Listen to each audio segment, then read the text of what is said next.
വർഷം ഇന്ത്യയിൽ ജയിലിൽ കഴിയുന്ന ഇയാളെ 1999 ഇന്ത്യൻ എയർലൈൻസിന്റെ ഒരു വിമാനം റാഞ്ചിയെടുത്ത് അതിന്റെ മോചന ദ്രവ്യമായി ആവശ്യപ്പെട്ടുകൊണ്ട് ജയിൽ മോചിതനാക്കുന്നു. കാഴ്ചക്കാരെ പോലെ നോക്കി നിന്ന ചില എംപിമാരെ വലിച്ചിഴച്ചും പൊക്കിയെടുത്തുമൊക്കെ പാർലമെന്റിന്റെ അകത്തേക്ക് കൊണ്ടുപോകേണ്ട ഗതികേടും നമ്മുടെ പട്ടാളക്കാർക്കുണ്ടായി. തന്റെ തോളത്ത് കിടക്കുന്ന റൈഫിൾ കാറിന് നേരെ നീട്ടിപ്പിടിച്ച് കൈവിരലുകൾ കാഞ്ചിയിൽ ഉറപ്പിച്ച് പിടിച്ച് ധീരതയോടെ കാറിന് നേരെ പാഞ്ഞെടുത്ത കമലേഷ് കുമാരിക്ക് നേരെ തീവ്രവാദികൾ കാറിൽ നിന്നും തുരുതുര വെടിയുതിർക്കുന്നു.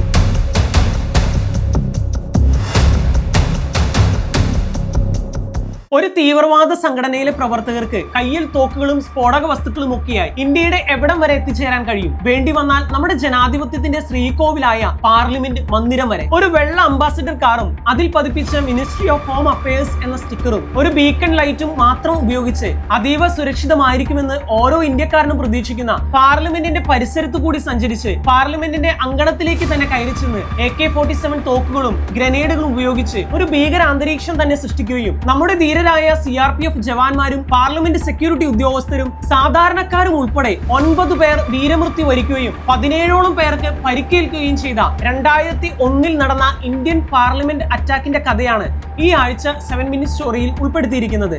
പുതിയൊരു എപ്പിസോഡിലേക്ക് സ്വാഗതം.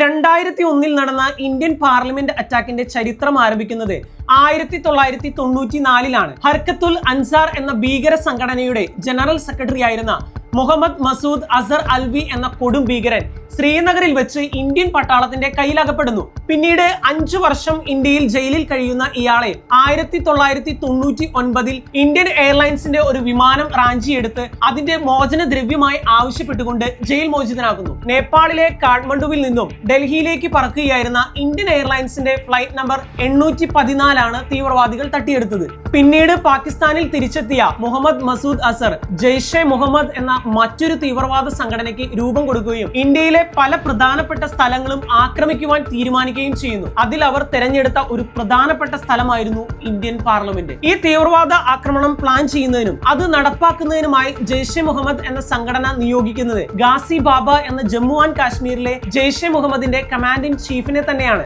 ഇയാളാണ് പാർലമെന്റ് അറ്റാക്കിന്റെ മാസ്റ്റർ ബ്രെയിൻ. 2001 ഡിസംബർ 13 പാർലമെന്റിൽ ശീതകാല സമ്മേളനം നടന്നുകൊണ്ടിരിക്കുന്നു. ഈ ദിവസമാണ് ആക്രമണത്തിനായി തീവ്രവാദികൾ തെരഞ്ഞെടുത്തത്. ഒരു കാർ നിറയെ സ്ഫോടക വസ്തുക്കളും തോക്കുകളുമായി പാർലമെന്റ് അങ്കണത്തിലേക്ക് കയറി ചെല്ലുക, വലിയൊരു സ്ഫോടനം സൃഷ്ടിക്കുക, ആ സ്ഫോടനത്തിന്റെ മറവിൽ പാർലമെന്റിന്റെ അകത്തളത്തിലേക്ക് തോക്കുകളുമായി കയറി ചെല്ലുക, അവിടെ വലിയൊരു ആക്രമണം അഴിച്ചുവിടുക. ഇതൊക്കെയായിരുന്നു തീവ്രവാദികളുടെ പദ്ധതി. എന്നാൽ തീവ്രവാദികളുടെ പദ്ധതികൾക്ക് തിരിച്ചടി ഏൽപ്പിച്ചുകൊണ്ട് പാർലമെന്റിൽ ചില സംഭവ വികാസങ്ങൾ നടക്കുന്നു. കാർഗിൽ യുദ്ധത്തിൽ വീരമൃത്യു വരിച്ച പട്ടാളക്കാരുടെ ശവമഞ്ചം മേടിക്കുന്നതുമായി ബന്ധപ്പെട്ട് നടന്ന അഴിമതിയായിരുന്നു അന്നത്തെ ലോകസഭയിലെ ചർച്ചാ വിഷയം. പ്രതിപക്ഷവും ഭരണപക്ഷവും തമ്മിലുള്ള വാക്പോര് അതീവ രൂക്ഷമായപ്പോൾ സ്പീക്കറായിരുന്ന GMC ബാലയോഗി 1 മണിക്ക് തീരേണ്ട സമ്മേളനം 11:20 കൂടി അവസാനിപ്പിക്കുകയും സഭ പിരിച്ചുവിടുകയും ചെയ്തു. രാജ്യസഭയിലും മറ്റൊന്നായിരുന്നില്ല അവസ്ഥ.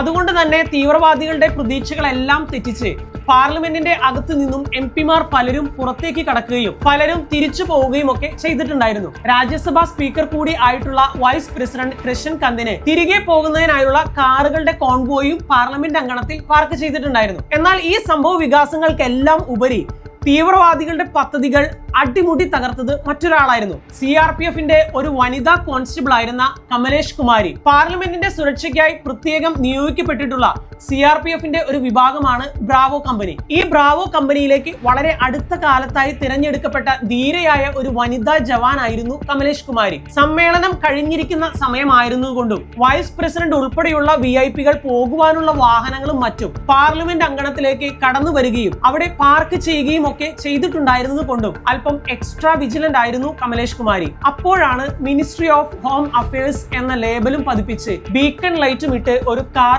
പാർലമെന്റ് അങ്കണത്തിലേക്ക് കടന്നു വരുന്നത്. ഈ സമയത്ത് ഇങ്ങനെ ഒരു കാർ അവിടെ വരേണ്ടതില്ല എന്ന് ഞൊടിയിട കൊണ്ട് തിരിച്ചറിഞ്ഞ കമലേഷ് കുമാരി ഉടനെ തന്നെ ആ കാർ തടയാനായി സെക്യൂരിറ്റി ജീവനക്കാരോട് ആവശ്യപ്പെടുന്നു. പെട്ടെന്ന് കാറിന് മുന്നിലേക്ക് ചാടി വീണ സെക്യൂരിറ്റി ജീവനക്കാരെ കണ്ട് പരിഭ്രാന്തരായ തീവ്രവാദികൾ കാർ വെട്ടിച്ചു മാറ്റാൻ ശ്രമിക്കുകയും അവിടെ പാർക്ക് ചെയ്തിരുന്ന വൈസ് പ്രസിഡന്റിന്റെ വാഹനങ്ങളിൽ തട്ടി നിയന്ത്രണം വിട്ട് കാർ തൊട്ടടുത്തുള്ള പൂന്തോട്ടത്തിലെ മരത്തിലിടിച്ച് നിൽക്കുകയും ചെയ്യുന്നു. തന്റെ തോളത്ത് കിടക്കുന്ന റൈഫിൾ കാറിന് നേരെ നീട്ടിപ്പിടിച്ച് കൈവിരലുകൾ കാഞ്ചിയിൽ ഉറപ്പിച്ച് പിടിച്ച് ധീരതയോടെ കാറിന് നേരെ പാഞ്ഞെടുത്ത കമലേഷ് കുമാരിക്ക് നേരെ തീവ്രവാദികൾ കാറിൽ നിന്നും തുരുതുര വെടിയുതിർക്കുന്നു. തീവ്രവാദികളുടെ വെടിയേറ്റ കമലേഷ് കുമാരി തൽക്ഷണം വീരമൃത്യു വരിക്കുന്നു. എന്നാൽ കമലേഷ് കുമാരിയുടെ ഈ ഇടപെടൽ CRPF ഉൾപ്പെടെയുള്ള പാർലമെന്റിലെ സകല സെക്യൂരിറ്റി സംവിധാനങ്ങളെയും അലർട്ടാക്കുന്നു. പിന്നീടുള്ള നമ്മുടെ ധീര ജവാന്മാരുടെ നീക്കങ്ങൾ തീവ്രവാദികൾക്ക് ചിന്തിക്കാൻ കഴിയുന്നതിനേക്കാൾ വേഗത്തിലായിരുന്നു. തന്റെ കാറിനരികിലേക്ക് നടക്കുകയായിരുന്ന വൈസ് പ്രസിഡന്റ് കൃഷ്ണൻകാന്തിനെ പെട്ടെന്ന് തന്നെ അദ്ദേഹത്തിന്റെ ചേംബറിലേക്ക് തിരിച്ചു കൊണ്ടുപോയി. പാർലമെന്റിന്റെ വരാന്തയിലും അങ്കണത്തിലുമെല്ലാമായി നിൽക്കുകയായിരുന്ന എല്ലാ MP-മാർക്കും തിരിച്ചു പാർലമെന്റിന്റെ അകത്തേക്ക് കയറാനുള്ള നിർദ്ദേശം നൽകി. കിട്ടിയ നിർദ്ദേശം പാലിക്കാതെ തീവ്രവാദികളും പട്ടാളക്കാരും തമ്മിലുള്ള ഏറ്റുമുട്ടൽ കാഴ്ചക്കാരെ പോലെ നോക്കി നിന്ന ചില MP-മാരെ വലിച്ചിഴച്ചും പൊക്കിയെടുത്തുമൊക്കെ പാർലമെന്റിന്റെ അകത്തേക്ക് കൊണ്ടുപോകേണ്ട ഗതികേടും നമ്മുടെ പട്ടാളക്കാർക്ക് ഉണ്ടായി എന്ന് ചില മാധ്യമങ്ങൾ റിപ്പോർട്ട് ചെയ്യുകയുണ്ടായി. സകല പദ്ധതികളും പാളി കാറിൽ നിന്നും ഇറങ്ങിയ തീവ്രവാദികൾ ചുറ്റുപാടിലേക്കും തുരുതുര വെടിയുതിർക്കുവാനും ഗ്രനേഡുകൾ വലിച്ചെറിയുവാനും തുടങ്ങി. ആക്രമണത്തിനിടയിൽ ഒരു തീവ്രവാദിയുടെ ശരീരത്തിൽ കെട്ടിവെച്ചിരുന്ന സ്ഫോടക വസ്തുക്കൾ പൊട്ടിത്തെറിക്കുകയും ചെയ്തു. 6 ഡൽഹി പോലീസ് ഉദ്യോഗസ്ഥർക്കും 2 പാർലമെന്റ് സെക്യൂരിറ്റി സർവീസ് ഉദ്യോഗസ്ഥർക്കും പൂന്തോട്ടത്തിൽ ജോലി ചെയ്യുകയായിരുന്ന ഒരാൾക്കും ജീവൻ നഷ്ടമായി. ഈ ആക്രമണത്തിൽ 30 മിനിറ്റുകൾക്കുള്ളിൽ തന്നെ ആക്രമണം നടത്തിയ 5 തീവ്രവാദികളെയും സുരക്ഷാ സേന കൊന്നുകളഞ്ഞു. തുടർന്ന് നടന്ന അന്വേഷണങ്ങൾക്കൊടുവിൽ ജയ്ഷെ മുഹമ്മദ് തീവ്രവാദികളായിട്ടുള്ള ഹംസ, ഹൈദർ അലിയാസ് തുഫൈൽ, റാണ, രാജ, മുഹമ്മദ് എന്നീ തീവ്രവാദികളാണ് ആക്രമണം നടത്തിയത് എന്ന് തിരിച്ചറിയുകയുണ്ടായി. പാകിസ്ഥാന്റെ ഇന്റലിജൻസ് വിഭാഗമായ ഇന്റർ സർവീസ് ഇന്റലിജൻസിനും ഈ ആക്രമണത്തിൽ കൃത്യമായ പങ്കുണ്ട് എന്ന് തെളിയുകയുണ്ടായി. ഈ ആക്രമണത്തിന്റെ മാസ്റ്റർ ബ്രെയിൻ ആയിരുന്ന ഗാസി ബാബയെ ശ്രീനഗറിൽ വെച്ച് BSF ജവാന്മാർ കൊന്നുകളയുകയുണ്ടായി. ഈ ആക്രമണത്തിന് ഇന്ത്യയിൽ നിന്നും വേണ്ട സഹായങ്ങളെല്ലാം ചെയ്തു കൊടുത്ത മുഹമ്മദ് അഫ്സൽ ഗുരു, അയാളുടെ ബന്ധു ഷൗക്കത്ത് ഹുസൈൻ ഗുരു, സയ്യിദ് അബ്ദുൾ റഹ്മാൻ ഗിലാനി, ഷൗക്കത്ത് ഗുരുവിന്റെ ഭാര്യ അഫ്സാൻ ഗുരു എന്നിവരെ അന്വേഷണ സംഘം അറസ്റ്റ് ചെയ്യുകയുണ്ടായി. മുഹമ്മദ് അഫ്സൽ ഗുരുവിനെ കോടതി വധശിക്ഷയ്ക്ക് വിധിക്കുകയും ഒരു ദയാഹർജിയുമായി ഇയാൾ ഇന്ത്യൻ പ്രസിഡന്റിനെ സമീപിക്കുകയും ഒക്കെ ചെയ്യുകയുണ്ടായി. ഇയാളുടെ ദയാഹർജി പരിഗണിച്ചാൽ കമലേഷ് കുമാരിക്ക് ലഭിച്ച അശോക ചക്രയും കീർത്തി ചക്രയും എല്ലാം ഇന്ത്യൻ ഗവൺമെന്റിന് തിരിച്ചു നൽകുമെന്ന് കമലേഷ് കുമാരിയുടെ കുടുംബം പ്രഖ്യാപിച്ചതുമെല്ലാം വാർത്തകളിൽ ഇടം നേടിയിരുന്നു. ഇന്ത്യൻ പ്രസിഡന്റ് ആയിരുന്ന ശ്രീ പ്രണബ് മുഖർജി 2013 ഫെബ്രുവരി 3 ഇയാളുടെ ദയാഹർജി തള്ളുകയും 2013 ഫെബ്രുവരി 9 രാവിലെ 8 മണിക്ക് തിഹാർ ജയിലിൽ വെച്ച് ഇയാളുടെ വധശിക്ഷ നടപ്പാക്കുകയും ചെയ്തു. മറ്റൊരു ചരിത്ര കഥയുമായി 7 മിനിറ്റ് സ്റ്റോറിയിൽ അടുത്ത ആഴ്ച കാണാം. Please subscribe, like and comment.